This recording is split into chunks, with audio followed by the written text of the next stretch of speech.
So this is the first lecture video that we have for the Axiom of Completeness, and we've already started this section. Recall from Monday's class that we had this definition of what it meant for a set to be bounded above by some real number, and then we call that number that bounds the set above, we called an upper bound for A. So recall what that means.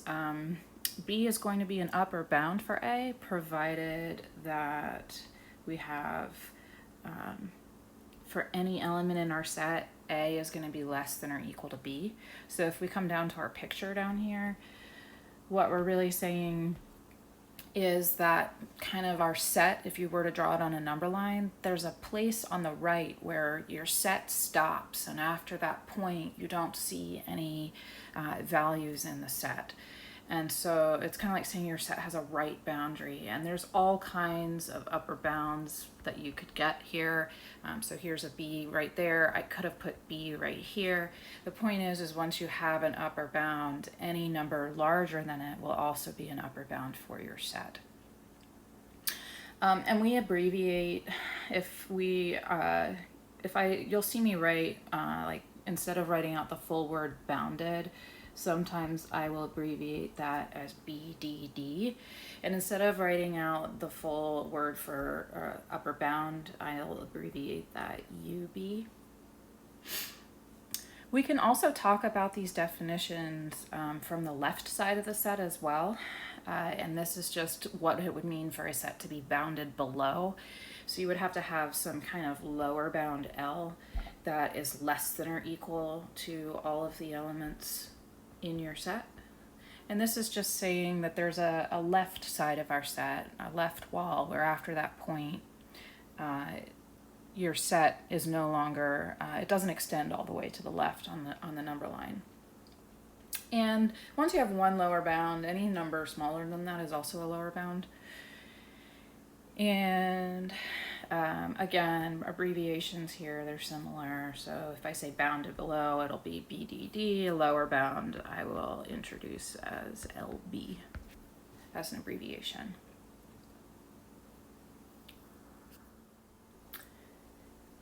Yesterday, we also talked about least upper bounds, which is kind of like just saying if you grab all the upper bounds that you have for a set, what's the smallest one?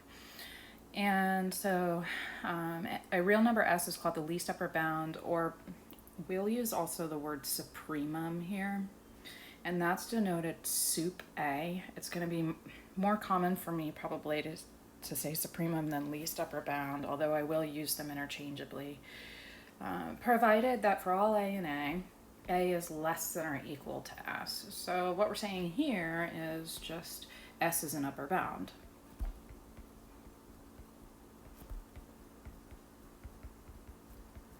If you're going to be the least upper bound, you have to first be an upper bound. And then the second condition here is just if you're going to pick any other upper bound for your set B, then S better be less than or equal to it. This is our way of saying S is least. So if you wanted to think about this as a picture,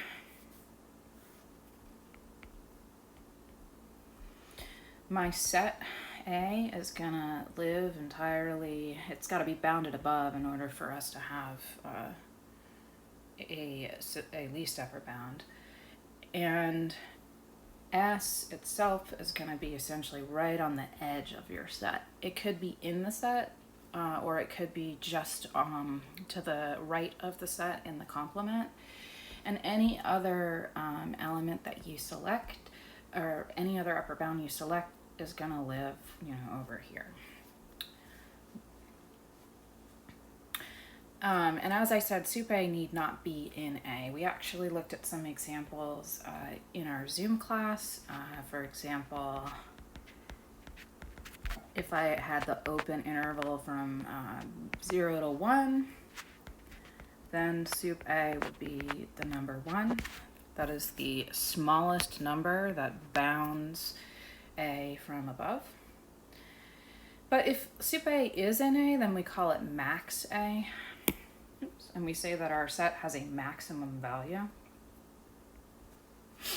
If sup A is not in A, then max A does not exist. So if someone asks, does a set have a maximum? What they're really asking is the supremum of this set an element of the set? If it's not, then you say no, it doesn't have a max. If it is, then you say yes, and the value is equal to the sup of the set. Just as we can talk about the smallest upper bound for a set, we can also talk about the largest lower bound, because once you have a lower bound for a set, there are infinitely many lower bounds. Any number to the left of the lower bound you found will then be a lower bound transitively. So we'll ask the question, well, which of the lower bounds is the greatest one? And this is also, instead of using the word greatest lower bound, I'll also be using the word infimum. For A, it's denoted inf A. And this is, we're going to say real number I is the greatest lower bound, provided for all A and A, I is less than or equal to A. What we're saying here is just that I is a lower bound for our set A. And then if L is any other, any lower bound for A, then L should be less than or equal to I, because we're saying that I is greatest.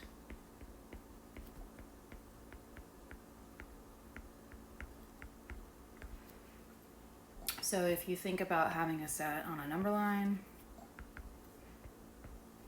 maybe A is bounded below, and the set A lives over here to the right. Then L is going to be, I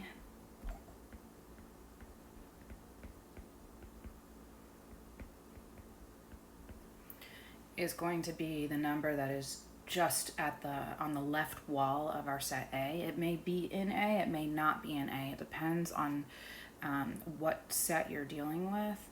And any other bound that you select, any other lower bound that you compare this to, should end up lying somewhere to the left. So just as we had said in the case of the supremum, or the greatest lower bound, inf A need not be in A.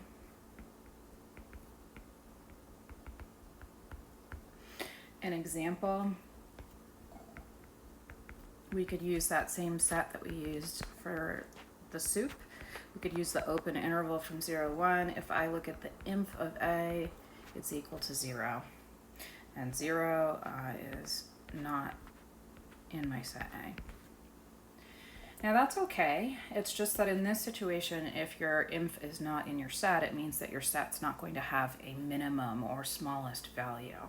So that's our second remark.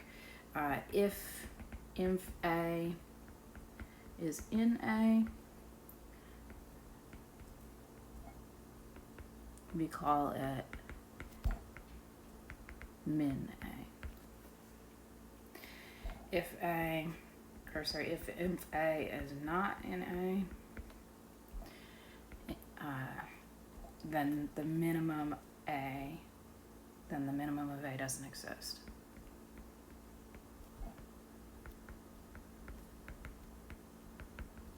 So again, someone might ask the question, does your set have a minimum? They're just asking, find what the infimum is, and is that infimum an element of your set? If it is, then A has a minimum. If it's not, then A does not have a minimum.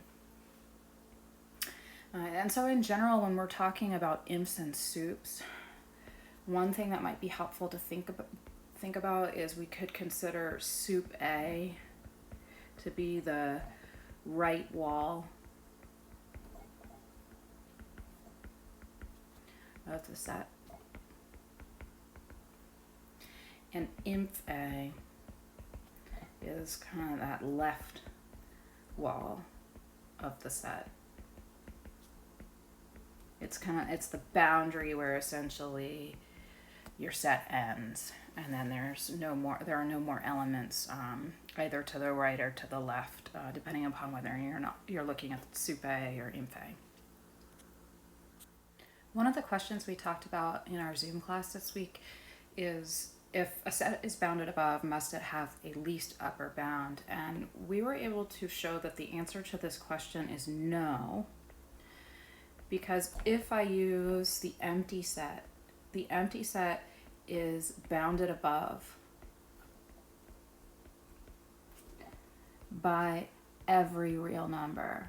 Remember we said that was true vacuously because there was no way, if you handed me a real number, there was no way for me to prove that that real number was not an upper bound for the set, since that would require me returning an element in the set that's larger than it, and the empty set has no values in it. Since it's bounded above by every real number, if I'm asking is there a least upper bound, that's like asking is there a least real number. And so here, and there is no smallest real number.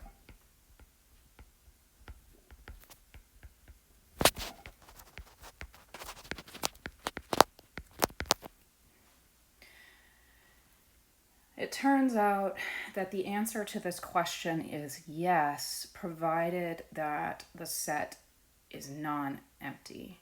And that's what the axiom of completeness says. The axiom of completeness is called an axiom because it is an assumption, it's a theorem essentially, but it's a theorem that we don't have to prove. We assume that it's true, and then we build our entire real number system on that. So I'm going to write out the axiom of completeness.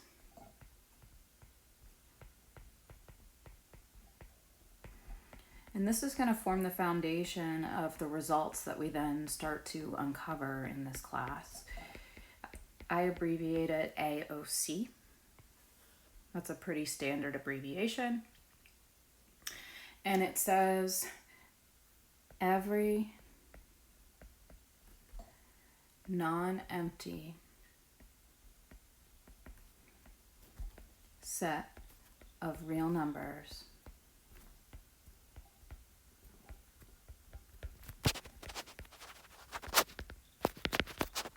that is bounded above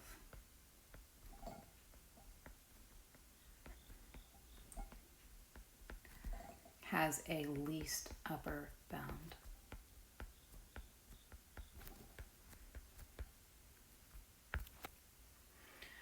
So note that there are two hypotheses of the AOC. The first is that you have to be non-empty. We just got done showing that the empty set is bounded above, but doesn't have a least upper bound. So first you have to be non-empty, and second you need to be bounded above. If you're not bounded above, then you can't have a least upper bound because you don't have any upper bounds. And by saying that it has a least upper bound, what we could really say is, what we're really saying here is that sup A exists. So if someone asks, does this set have a supremum? Well, then you ask yourself, is it non-empty? And can I find one number that, at least one number that bounds it above? And if I can, then the sup has to exist just based on the axiom of completeness. This is our way of saying that if a set ends on the right side, then there is a clear place where the set transitions from A to A complement. So if A ends over here, we know that there is a number, namely sup A, that is right on the edge of the set between where A is and where A complement is. There aren't any gaps, is what we're saying, between where A ends and where A complement begins. That's our way of saying high level that the AOC is asserting there aren't any gaps in the real line. When you fill in all the real numbers, you should have one continuous line. Whereas if we only used the rationals, we would have holes at every irrational number. So high level, AOC asserts that the real line has no gaps.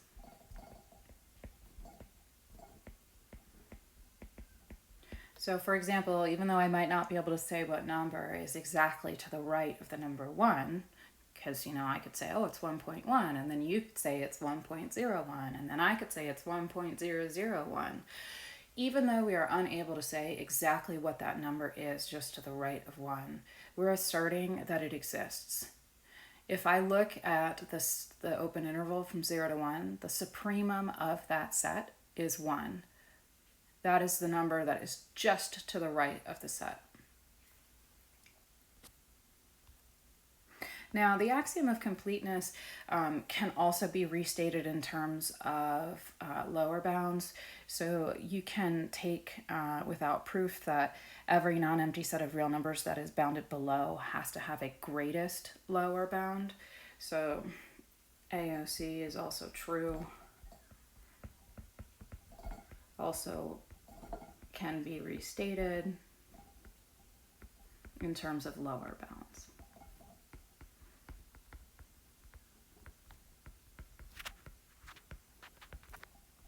Again, the empty set is not going to have a greatest lower bound because any real number is going to bound the empty set below, and there's no largest real number.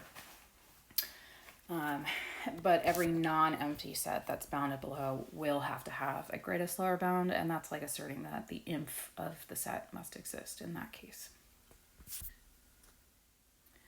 One of the sets that we looked at yesterday was a set of the form n over n plus 1 that was just generated by n being a natural number. And this is an example where I want you to pause the video and think on your own. What do you think sup A is, inf A, max A, and min A? Or is it that some of these values don't exist? If you're not quite sure what this set means, again, what you do is this is just saying plug in a natural number and generate the corresponding number. That is any element of my set. So the first natural number is 1. I'm going to plug that in. That's going to give me a half. Then I'm going to get 2/3. Then I'm going to get 3/4, etc. It may also be useful to draw a picture of what we have here. So let's say this is 0 and this is the number 1. I am going to have 1/2 right here. And then I've got 2/3 and then 3/4, and I'm just getting closer and closer like that to 1. So pause the video and think about what the answer should be for this problem.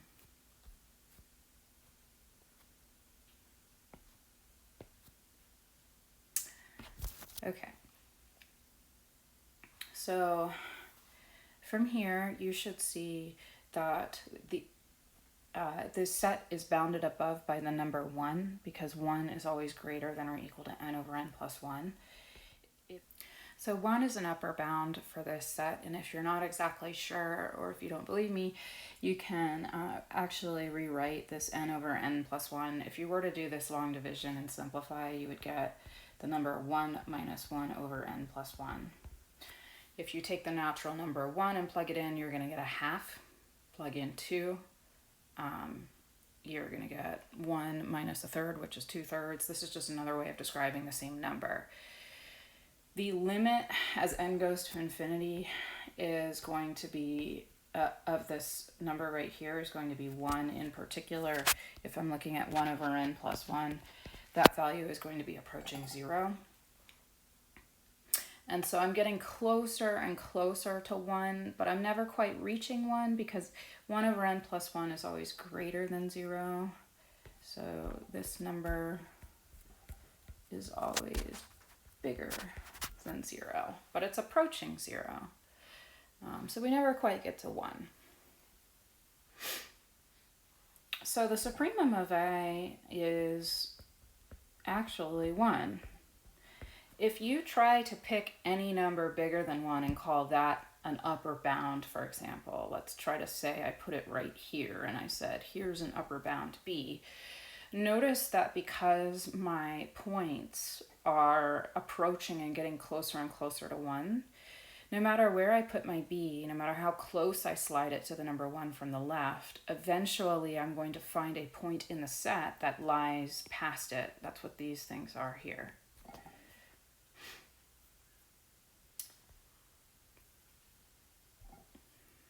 Now, if I want to know whether or not max A exists, remember the question I'm asking is the supremum an element of my set? Well, this element this soup is not an element of A. 1 is not a member of this set, so therefore we would say that max A does not exist. There is no largest element in A. Every time I try to say that a number is largest, say I have 3/4, well then you could say 4/5, and then I could say 5/6, 6/7, and we could just go back and forth. There is no maximal element. The inf of A is asking, well, where's the left side of my set? And from this picture, we see that the left is at the number 1/2, and that is actually an element of my set. So because the inf is in my set, min A has to exist, and it's equal to 1/2. So there's just a quick introduction to talking about the soup and the inf, and then alternatively using the words max and min to describe your set. I'll be making another video that looks at this section 1.3 more in depth.